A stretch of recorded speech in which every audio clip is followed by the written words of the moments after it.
અંદર ઈશ્વર છે અને કંઈક કંઈક ભગવાન સૌને આપતા હોય છે। માટે આપણે આજે એક દિશા તરફ સાવરકુંડલાના હિત માટે અમુક લોકોને ગમે એટલું કરી દો ને તો પણ એ નેગેટિવ બોલવાના જ આવા લોકોથી દૂર રહેજો। કારણ કે આ લોકો એના ઘરની અંદર અખણા ન રહેતા હોય, તમે સમજ્યા? માટે આટલું સારું હોય તમે આવો મંચ પર, તમે એકવાર કહો, ઝઘડવા બાંધવાથી કોઈ દિવસ સારું વાતાવરણ થતું નથી। માટે સાવરકુંડલાનો કાર્યકર્તાનો તરીકે હું વાઘ છું અને મારા આરોગ્ય વિભાગ અત્યારે દરેક ક્ષેત્રે ભેળસેળિયાને વીણીને એને સજા કરી રહ્યા છે ને એમને સબક શીખવાડી રહ્યા। આજે દ્રઢ સંકલ્પ કરીએ કે અમે ભેળસેળવાળી વસ્તુ લેશું પણ નહીં અને કરવા દેશું પણ નહીં। જે હોય ચોખ્ખું વેચીએ। એના લોકો પનીર, બટર, ઘી બધું જ બનાવટી। અહીંયા કંઈક નાવલીમાં પહેલાં પકડાણું તો આવા લોકો પાસે ઘી લેવું ન જોઈએ। સ્ટાન્ડર્ડ ડેરીઓના પ્રોડક્ટ ખાઈએ, આ પણ શ્રેષ્ઠ છે। અને આજે ગર્વની વાત એ છે કે હવે ફેમિલી ડૉક્ટર રાખશો તમે બધાય, પણ ગ્રામ્યનો જવાનો આવશે ફેમિલી।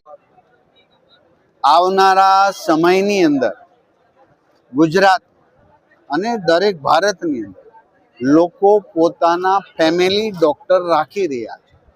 એ જ રીતે હવે ફેમિલી ફાર્મર યાની કે ફેમિલી ખેડૂત સૌ રાખવાનું શરૂ થઈ ચૂક્યું છે ને રાખશે।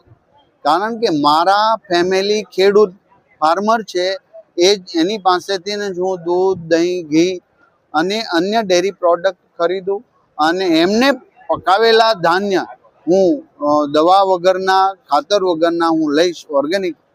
તો ચોક્કસ પ્રકારે જે પરિવાર ફેમિલી ફાર્મર રાખશે એમને ફેમિલી ડૉક્ટરની ઓછામાં ઓછી જરૂર પડશે। માટે ગુજરાત સરકાર દ્વારા આદરણીય મુખ્યમંત્રીના માર્ગદર્શન સાથે ગુજરાતમાં એનાલોગ પનીર, ચીઝ અને બટર કોઈ પણ પ્રકારનું બનાવી પણ નહીં શકે, વેચી પણ નહીં શકે અને એનું પરિવહન પણ નહીં કરી શકે। કાલેથી ગુજરાતમાં લગભગ 74 જગ્યા પર રેડ પાડી આ પનીરનો 1000 કિલો ઉપરના પનીરનો નાશ કરી દેવામાં આવ્યો છે। ભેળસેળિયા માફિયાઓ ચેતી જાય, કારણ કે લોકોના હેલ્થ સાથે ચેડા કરનાર આ લોકોને બક્ષવામાં આવશે નહીં। છેલ્લા 4 મહિનાથી અમારી આરોગ્યની ટીમ સતત આવા બદમાશો ઉપર રેડ કરીને એમના ડુપ્લિકેટ ઘીથી લઈને બધી જ, અને હવે તો મીડિયા અને અન્ય જાગૃત લોકો દ્વારા પણ અમને માહિતી પ્રાપ્ત થઈ એ પ્રમાણે અમે એક્શન લઈ રહ્યા છીએ।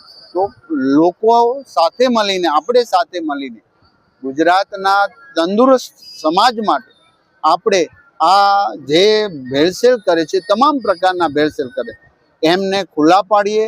સરકાર પણ શ્રેષ્ઠમાં શ્રેષ્ઠ કામગીરી કરી રહી છે અને એનાલોગ પનીર આ બનાવટી ટાઈપનું જે મિશ્રણ બનાવે છે, જે ખાવાથી રોગ થાય છે, એટલા માટે છેલ્લા 5 વર્ષથી કેન્સર, કિડની, પેટના રોગોમાં વધારો થવાનું કારણ એક જ છે કે આવા ભેળસેળ કરેલા ખોરાકો આપણે ખાઈ રહ્યા છીએ। જેથી સરકાર સતત એના પર મોનિટરિંગ કરી અને રેડ કરી રહી છે અને આ કાયદાનું ચુસ્તપણે પાલન કરી એમને પાઠ ભણાવી રહ્યા છે।